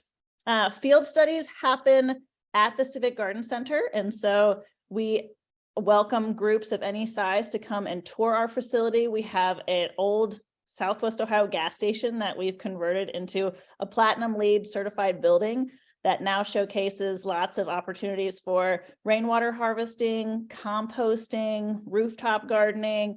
And so really the sky's the limit there on what you can learn when you want to join us at our home base for a field study program. And I know that we're all excited about our summer program opportunities. This summer camp is going to be called Green Teens. In the past, we called it Green Girls in STEM. It was very successful. And this year, we want to make sure that we are opening it up to anyone who's interested in the program. And so right now, our dates for this are going to be 2 weeks in July, July 17th through 21st, and July 24th through 28th. This is a free noon to 4 p.m. camp where we will learn about food systems, we'll learn how to cook healthy foods and recipes, we'll learn from speakers in fields that are focused on environmental sustainability. We'll talk about native plants, we'll talk about how you can be an active participant in solving some of our environmental justice issues like climate crisis and food deserts. We really need student voices to help us brainstorm ways to solve some of these very challenging and complicated issues that we're facing. And I never get more inspired than when I work with adolescents. So I'm really excited to launch this summer camp program. Right now on our website, we don't have the application up yet, but we will be posting it soon. We're just trying to finalize some of our speakers. And we really appreciate students that have an idea about how they want to be involved in environmentalism. We will be outside quite a bit. We'll have a lot of field trips, but we really want students that are curious about how they can put their talents and their time to use in nature to restore our environment and combat climate crisis. So those are our 3 opportunities. I have my contact information, and this QR code will take you to our Green Teens page where you can learn more about the challenge, how to sign up for a field study, and coming soon, we'll have information about that summer camp opportunity. Thank you, Mary. And just to clarify, I'm always wanting to make sure I understand. So these are free opportunities, free to participate in the competition and to attend the summer camp? Yes, they are. And I know that some of the competition elements do require materials. You can get resourceful and crafty and see what you've got lying around. But we also offer monthly free workshops so that students who are interested in participating in some of these challenges can walk away with materials. And so we will items so that students can participate fully. Our field studies are offered for free to schools. We happily accept donations, but right now we're just really hoping to get the information out to everyone and it's equitable. The summer camp will also be free. We will be providing a light lunch and some snacks. And we're looking to partner with some organizations for some paid opportunities for students. So I think that will be coming down the line very soon. We do pay our presenters for that program. So if I have some students that are interested in presenting to their peers about their work and their advocacy, then they could get an opportunity for that. But everything we do is focused on making sure that it's equitable. And so you do not need to pay for our programming. Amazing. Great. Great. Well, thank you. Any questions for Mary? Can homeschool students do this program? Yes, just at our most recent January launch, we had a homeschool group. It was really wonderful to see how they were going to collaborate together with their family and friends to work on the challenges. So we would love that. All right, great. Any other questions before we move on to our next speaker?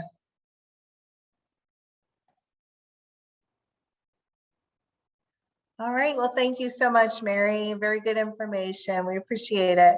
Thank you so much. Okay, and our next presenter is going to tell us all about INTERAlliance and the several different programs that they offer, including paid internships. And our speaker is Chris Schmidt. Hi, Chris. Hi, Liz. Thanks for having me. This is great. I think you should have slides from me there, and we can start off with those if you don't mind. Yes. Really thank everyone for their time. I think I'm the last presenter of the day, so we give everyone on to dinner here in just a couple minutes. So thanks for the time. Okay. Let's see. As the slides come up, as Liz mentioned, my name is Chris Schmidt. I'm a volunteer board member of INTERAlliance of Greater Cincinnati. A little bit about us, if you want to just go on to the second slide there, Liz. We're a nonprofit. Our mission is to inspire and assist young talent to pursue IT careers in Greater Cincinnati. Our organization, again, mostly made up of volunteers and high school volunteers to run the program. We have a very small practice. It was made up of a lot of the organizations within Cincinnati about 17 years ago that identified we need more IT workers in Cincinnati. So our programs are designed to help inspire students to pursue IT as a career, and we have lots of great ways to do that. Wouldn't mind going to the next slide, please. So we have a summer intern program. This is paid. We have nearly 100 opportunities available. We're hoping to grow that before we even get started. A lot of great success. There was a quote from someone who started her career in cybersecurity just a couple of years ago as a high schooler, had a great opportunity with one of our large companies. We're represented by some of the largest companies in the area. Procter & Gamble use our interns, P&G, GE, Fifth Third Bank, which I also represent, Western and Southern. The list really goes on and on. Some of the largest companies within Cincinnati leverage this to give students an opportunity to see what IT careers can be, have them work for them over the 8 to 10 week summer program. It's mostly available for juniors and seniors. Sometimes we do get sophomores to that get through. We typically have about 3 times the number of applicants that we do roles to fill them with. So it is a bit competitive.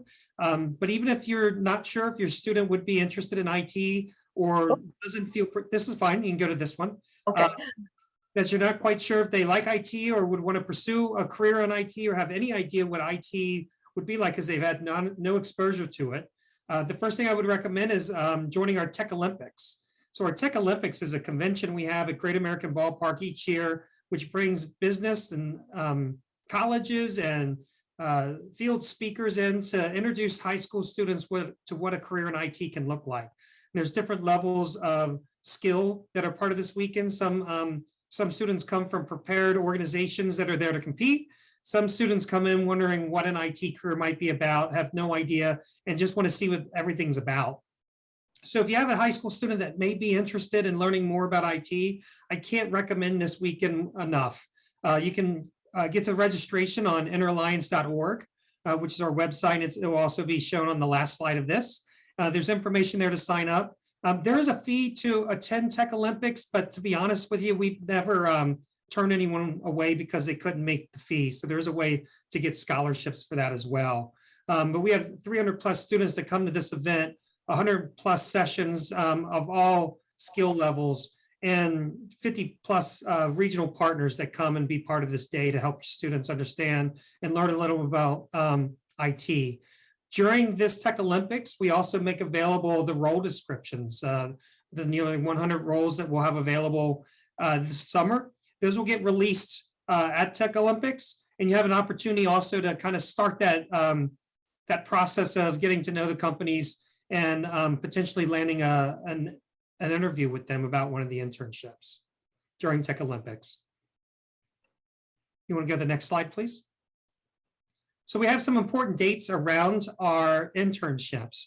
We actually have an open house to go into some more details. We'll have some more student speakers. It's this Thursday at 5 p.m. It's virtual, just like this one. So if you needed more information that I couldn't answer for you here, and I'm happy to answer more questions, but you can visit that short link there. And that would be January 26th, right? This Thursday. I'm so sorry. Yeah, thank you. That's okay. Just wanted to make sure. Okay. Yep, it's this Thursday. There actually was one today, but it overlapped with this, but there's one this Thursday. Thank you for catching that. So you can sign up there if you have time this Thursday to get in more details of this. It will last about an hour. And some of the corporate speakers will be there to talk about their internships.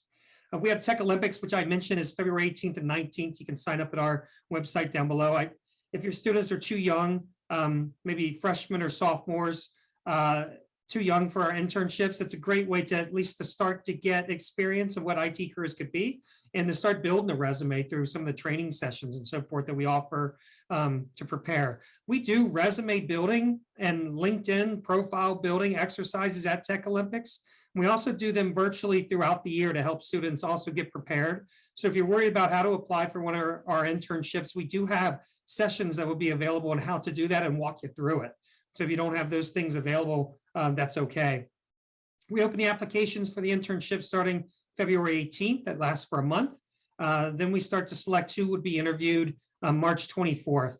The interviews will last the first 2 weeks of April, and then the students will be notified on April 18th on which jobs they've been selected for.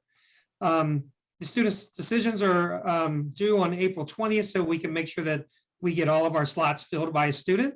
And then we work through onboarding sessions to train what's expected of you. The middle of April on through April and through May. So we have various different sessions through there to help learn things like professional skills and the things that may be a bit intimidating about going to work at some of these organizations. But we make sure that you're skilled straight up and ready to go by the time you start your internship on June 5th.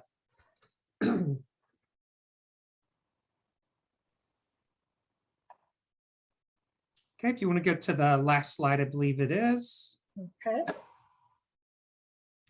Okay, and that's thank you. And you can reach us at the email address central.office@interalliance.org. And there's our website there also, as shown earlier at interalliance.org to get more information about the internships and how to register for Tech Olympics and the other programs that we offer. Great, thank you so much, Chris. I can't remember if you said for the paid internships, does everyone make the same wage or is that variable or how does that work? Great question. I didn't answer that. Thanks for catching me on that. At minimum, the students will make $13 an hour. That's at minimum. Some of our programs that have had relationships with students a bit longer, they may be in their second year or they have something different offer can make more. So we've had students make up to $20. Great, amazing opportunities. Do you have any questions for Chris? It says someone asked, do you have to attend the Tech Olympics to apply for the internships? It's a great question. You do not have to attend either our open house session or Tech Olympics. It just gives you a leg up on with meeting with some of those businesses first. But our internship applications will be open on our website for the dates I showed on the earlier screen. So after Tech Olympics, you'll be able to find them at our website, I think within a week, and can apply directly there. Great.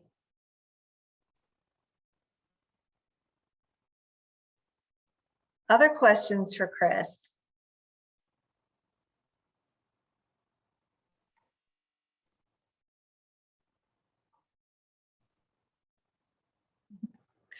I think I saw that some high schools might even have INTERAlliance clubs. Yeah, absolutely. Yep. We do, as a way to reach students, we do have clubs at certain local high schools that gives you the ability to compete at, say, Tech Olympics.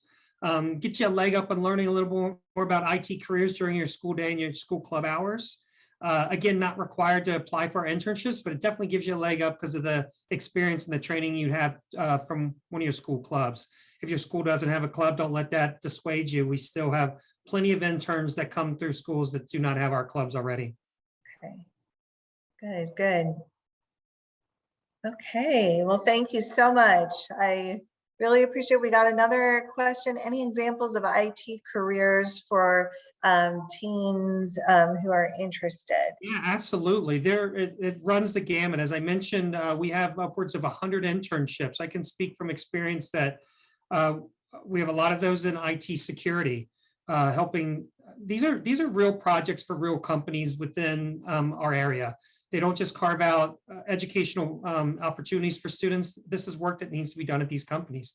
And they'll train you how to do that. And in some areas, help you get certified. So some examples, IT security, so helping monitor for fraudulent type activity or helping develop programs to stop that. I've had students do things like code within Salesforce.com for certain applications. We have project managers doing agile project management, you name it. We really do. If it has to do with an IT career, we've had internships that have hit all facets. Great. My son himself, he was in an internship for Northern Kentucky University last summer. And his first project was to 3D print an apparatus that go on the floor to keep the professors from kicking the cords out, projectors on the plug on the floor, right? So, a very real world problem, and they solved it their first week, he and a couple of other interns. So it was a very exciting opportunity for them. They went on to do other things as far as PC support. Great example. All right, well, thank you, Chris.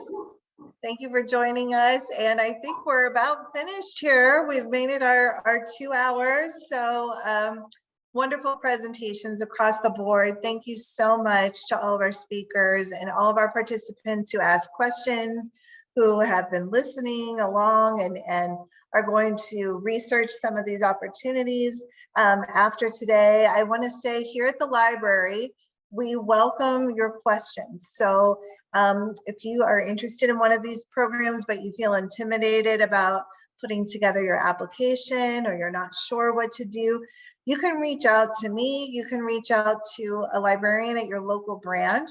And, you know, we will set up a time to meet with you and we will help you with these applications. We're happy to do it. It's part of our job.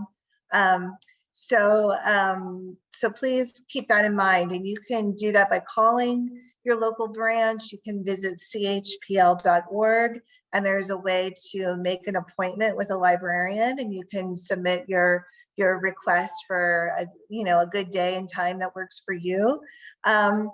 I did have a couple of questions come through. One person was asking about jobs at the library, which is a wonderful question. In years past, I have covered that in much more detail, but yes, we do hire teens starting at age 16 here at the library to work as shelvers in our branch locations. These jobs are 12 hours per week. They're year-round jobs. And so those are always posted on our website. It's a great way for a student to get introduced to, the library world as a profession. That's how I started. Or it's a great job for a student because we work around your school schedule. We really, support your education as the first priority. So definitely for that. So, okay, everyone. Well, thank you again for coming. Go enjoy the rest of your evening. Thank you for spending your time with us. Okay. And please stay in touch.